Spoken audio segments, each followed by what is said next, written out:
ராமன் தமிழ்நாட்டில் பாரதிய ஜனதா கட்சியை ஒரு ஒரு பேசுபொருளாக மாற்றியதும், பிஜேபி இந்த ஸ்டேட்டில் எடுக்கக்கூடிய சில பிரச்சனைகளை தேசிய அளவில் பேசப்படக்கூடியதாக மாற்றியதும் அப்படின்னா அண்ணாமலையை தான் சொல்லணும். சரிங்களா? அதனால் அந்த பார்ட்டியினுடைய வாக்கு வங்கி அதிகரித்திருக்கிறதா இல்லையா அப்படிங்கிற விஷயத்துக்குள்ளே நம்ம போக வேண்டாம். ஆனால் ஏதோ ஒரு வகையில் இந்த பார்ட்டி இருக்குது அப்படிங்கிறத இந்த ஒரு 4 வருஷத்தில் ரொம்ப பேசுபொருளாக இவர் மாற்றியிருக்கிறாரு. ஆனால் அண்ணாமலை அவர் இல்லைனாலும் பரவாயில்ல, நாங்கள் இங்கே அதிமுகவோட கூட்டணி அமைத்தே தான் தீரணும், ஏன்னா எங்களுடைய கோல் அது அப்படிங்கிறதுக்காக தமிழ்நாட்டினுடைய பிஜேபியினுடைய ஹிஸ்ட்ரியில் இந்த கட்சி 1980 தொடங்கினதுலேருந்து ஒரே ஒரு முறை கூட தலைவருக்கு இப்படியெல்லாம் வேட்புமனு வாங்கி தேர்தலெல்லாம் நடந்தது கிடையாது. நியமனம் மட்டும்தான் நடந்துட்டுருக்கும். ஒரு பெரிய ஸ்ட்ரக்சர்டு ட்ராமா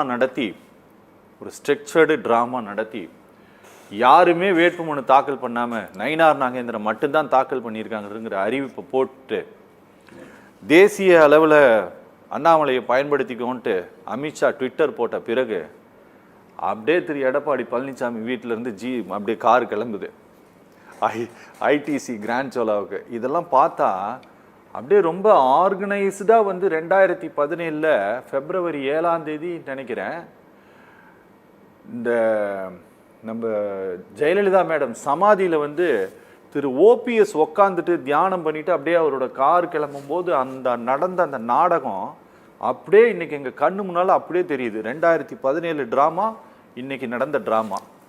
இதெல்லாம் யார் சார் உட்காந்து பிளான் பண்ணுறது? அதாவது பாரதிய ஜனதா கட்சியை அப்படியே நடக்குதுன்னு சேம் சொல்வது. பாரதிய ஜனதா கட்சியை பொறுத்த வரைக்கும் நீங்கள் சொல்கிறதெல்லாம் இவ்வளோ தூரம் ஒற்றுமை இருக்குது பாருங்கள். யாருமே தாக்கல் பண்ணல, தலைமை சொல்லுகின்றது ஒரு ஆளை தலைவராக ஆக்க போகிறாங்க, நீங்கள் மட்டும் பண்ணுங்கன்னு சொன்னால் இதில் எங்கேயாவது ஒருத்தருக்கு மனக்கசப்போ ஒருத்தருக்கு மாறி மாறி புறம்போது குத்தி அறிக்கை கொடுத்தோ இங்கே ஒன்று பேசுவாங்க, வெளியில் போய் ஒன்று பேசுவாங்களே இல்லையே, எதுவுமே பேசல. அப்போ இது ஒற்றுமை தானே காரணம். பாஜக கட்டமைப்பு தேசிய அளவில் எப்படி உள்ளது, அதே போல் தமிழ்நாட்டிலும் தலைமை என்ன சொல்லுகின்றதோ அதை தான் கட்டுப்படுத்த நினைக்கிறார்கள். கட்சியில் ஏற்கனவே கிளை செயலர், ஒன்றிய செயலர், பகுதி செயலர், மாவட்ட தலைவர் எல்லாமே முறைப்படி தேர்தல் நடந்தன. அப்படிங்கிற போது மாநில தேர்தலில் இன்னைக்கு 2026 தேர்தல் வைக்கிறது. தேர்தல் நேரத்தில் கூட்டணி அமைக்க வேண்டும். அந்த கூட்டணி வைக்க முடியல. நமக்கு பொதுவான ஒரு எதிரி இன்னைக்கு திமுகவை தவிர்த்து மற்ற கட்சி நாம் தமிழர், அதிமுக எல்லாருக்குமே, பிஜேபி உள்பட எல்லாருக்குமே திமுகவை வீழ்த்த வேண்டும். அப்போ திமுக வீழ்த்த வேண்டும், பொதுவான ஒரு கூட்டணியை உருவாக்க வேண்டும் என்பதற்காக தான் மத்தியில் பாஜக ஆட்சி கட்சியினர் எடப்பாடி அவர்களுடைய தலைமையில் கூட்டணி அமைக்க வேண்டும். அப்படி இருக்கின்ற போது இன்னைக்கு உள்ள பொசிஷன் சூழ்நிலை என்ன, அதுக்கு தகுந்த மாதிரி தலைமையை நயினார் நாகேந்திரன் முன்னிலைப்படுத்துகிறாங்க. அதில் எந்த தவறும் இல்லையே. ஹெச்ராஜா கூட யாருமே அதை பற்றி எதுவுமே வாத்திறக்காத நேரத்தில் நீங்கள் மட்டுமல்ல, நம்முடைய காரியம் கூட கற்பனை கடந்த கதாபாத்திரத்தில் நீங்கள் வருகின்றீர்களே சொல்லுங்க. கற்பனை கடந்த கதாபாத்திரத்தில் நீங்கள் கொடுக்கிற போது தான் ஆச்சரியமா இருக்குது. அதாவது யாருமே நினைக்காத ஒரு கதாபாத்திரத்தை எடுத்து முன்னிலைப்படுத்தி கதை, வசனம், திரைக்கதை, டைரக்ஷன் எல்லாம் டி ராஜேந்தர் பாலி சொல்ல நீங்க மட்டுமல்ல காரியம் அதானே பண்றாரு. அப்ப ஒரு பாஜக அரசு, அமித்ஷா அவர்கள் என்ன சொல்லுகின்றார், நமக்கு எதிரி திமுகவை 2020 வீழ்த்துவதுதான் நமக்கு வீழ்த்துவது நம்முடைய லட்சியம். ஆகவே அண்ணா திமுக தலைமையில் நாங்கள் ஆட்சி அமைப்போம், இதில் எந்த மாறுபாடும் கிடையாது. சரி, கூட்டணி அமைப்பு என்ன தப்பு இல்லையே. இப்போ மகாராஷ்டிராவில் மெகா கூட்டணி அமைச்சு அழகாக ஆட்சி அமைக்கிறாங்களே, இல்லைன்னு தப்பு இருக்கு சொல்லுங்க. அதே போல் அவர் காரியம் சொல்வார், தமிழ்நாட்டில் திராவிட கட்சியில் வெக்கி தலை கொண்ட அவமானம். இதே தான் அமித்ஷா அவர்களும் சொல்லுகின்றார். 2067 பிறகு இன்று வரையிலும் தமிழ்நாட்டில் திமுக அதிமுக ஆட்சி அமைக்கின்றன. இன்னைக்கு 2021 மேலிருந்து திமுக கூட்டணி ஆட்சி அமைக்குது. அதுக்காக மதிமுகவோ கம்யூனிஸ்டோ காங்கிரஸ் கட்சியோ எங்களுக்கு கூட்டணியில் மந்திரி சபை கொடுக்கணும் உங்களால் கேட்க தைரியம் இருக்கா? இல்லையே. அப்படிக்கின்ற போது என்டிஏ என்ற அந்த இதில் அமித்ஷா அவர்கள் மேடையில் சொல்ல பத்திரிகை சந்திப்பில் என்ன சொன்னார், நாங்கள் ஆட்சி அமைப்போம், ஆட்சியில் பங்கு கொள்ளும், தப்பு இல்லையா. அதுக்கு ஏன் எடப்பாடி அவர்கள் இப்படி மௌனமாக கூனி குறி கேட்கல? அப்போ உங்களுக்கு என்ன அர்த்தம்னா, இந்த மெகா கூட்டணி, அதாவது திமுகவுக்கு ஒரு சந்தோஷம், அண்ணாமலையை மாற்ற போகிறாங்க, அது சந்தோஷம்.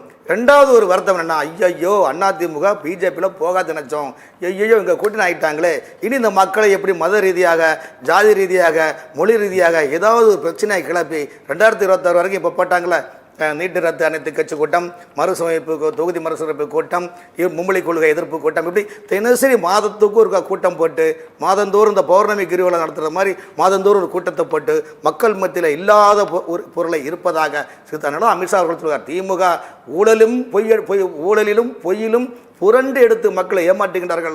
இத்தகைய கட்சியை, இந்த ஆட்சியை 2026 வேறறுக்க வேண்டும் என்றால் நாம் கூட்டணி ஆட்சி அமைக்க வேண்டும். அதில் நாம் தமிழர் இயக்கம் வரலாம், தாவேகா கட்சியும் வரலாம் என்பதில் எந்த விதமான மாற்றம் இல்லை என்று அமித்ஷா அவர்கள் கூறியுள்ளார். ஆகவே இந்த கூட்டணி மெகா கூட்டணி, இந்த கூட்டணி அவர்கள் இன்று நிச்சயதார்த்தம் முடிந்து கை நனைத்து உள்ளார்கள். அவ்வளோதான் நினச்சிருக்காங்க. அதுக்கு முன்னால் கண்ணு காது கண்ணில் மூக்கு வச்சு ஆஹா ஓஹோ அப்படி இருக்குமா, இந்த கூட்டணி அப்படி பெட்டுமா, நம்ம ஜெயிப்போமா நம்ம ஜெயிக்க மாட்டோமா அப்படிங்கிற இதெல்லாம் கற்பனை. அதான் கற்பனை கடந்த கதாபாத்திரத்தில் இருக்கின்றாலும் இப்போதே உங்களுக்கு திமுக கூட்டணிக்கு வேறு கலக்குது என்றால் இன்னும் போக போக தானே தெரியக்கூடிய நிலைப்படுகின்றது. ஆகவே அமித்ஷா அவர்கள் எடுத்த முடிவு, அவர் சொன்னாங்க மேற்கு வங்கத்தில் அங்கே தான் ஆட்சி அமைக்க போகிறோன்னு சொல்கிறாங்க. சொல்ல முடியுமா? மொத்தம் யாராவது சொல்ல முடியும்? மேற்கு வங்கத்திலும் பீகாரிலும் வரக்கூடிய சட்டமன்றத்தில் நாங்கள் ஆட்சி அமைப்போம் என்று சொல்கிறாங்க. அதே போல் 2026 தமிழகத்தில் பாஜக அதிமுக கூட்டணியோட ஆட்சி அமைப்போம் என்று சொல்லுகிறார். இதில் எதன் தவறுகள்? எனக்கு மாநிலத்துடைய வளர்ச்சிகள், மாநிலத்துடைய மக்கள் நலன் பெற வேண்டும், வளம் பெற வேண்டும். தன்னுடைய ஒரே ஒரு மன்னராட்சியை மட்டும் ஆண்டாண்டு காலமாக வாழ்ந்து கொண்டு 70 ஆண்டு காலம் தமிழ்நாட்டு மக்களை சுரண்டி கொண்டு வாழ்வது ஆட்சி நடத்துகிற ஆட்சி அல்ல. மக்களுக்கான திட்டங்களை கொண்டு வர வேண்டும்.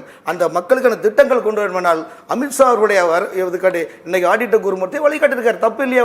ஒரு தலைவர் வருகின்றார். இப்போ யாராக இருந்தாலும் நீங்கள் ஒரு நண்பர் வீட்டில் வெளியூரில் போகிறீங்கன்னா நண்பர் வீட்டில் பேசுங்க, பேச நல்லா இருக்குங்களா, சோக்கியமா, காப்பி சாப்பிடுங்க, டீ சாப்பிடுங்க. அதே போல் ஒரு தேசிய தலைவர் வருகின்ற போது ஆடிட்டர் குருமூர்த்தி அவர்கள் தமிழ்நாட்டுடைய அரசியல் ஒரு பழுத்த ஒரு பழம்.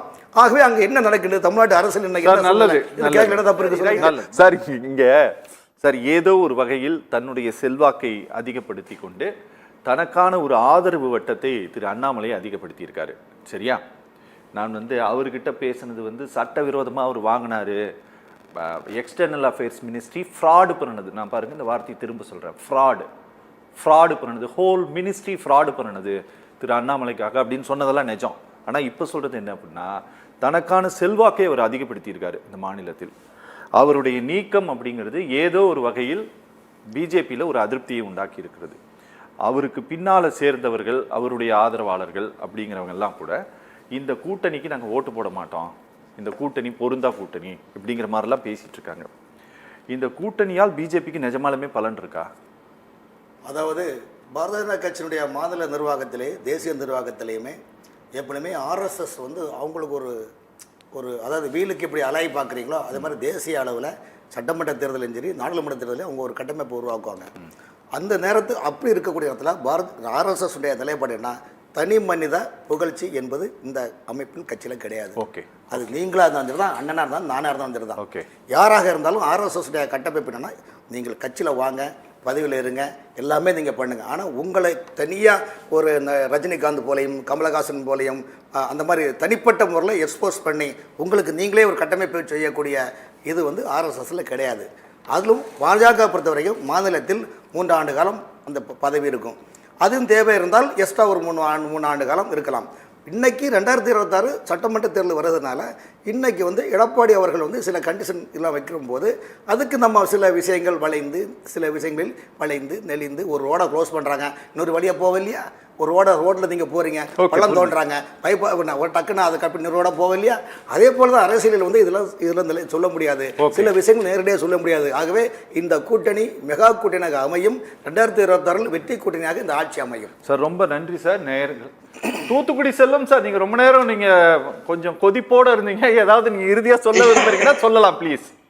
இல்ல அதாவது எல்லாம் முடிஞ்சிருச்சு, டைம் ஆயிடுச்சுல, வாய்ப்பு கொடுத்ததுக்கு நன்றி. ரொம்ப நன்றி. நேயர்கள் மற்றும் நிர்வாகம் சார்பாக நிகழ்ச்சியில் பங்கேற்று பேசி அனைவருக்கும் நன்றி. சார் நான் சொன்ன வார்த்தை ஒரு வார்த்தையிலிருந்து கூட நான் பின்வாங்க மாட்டேன். எக்ஸ்டர்னல் அஃபேர்ஸ் மினிஸ்ட்ரி கச்சத்தீவு விவகாரத்தில் ஃப்ராடு பண்ணதுங்கிறது உண்மை.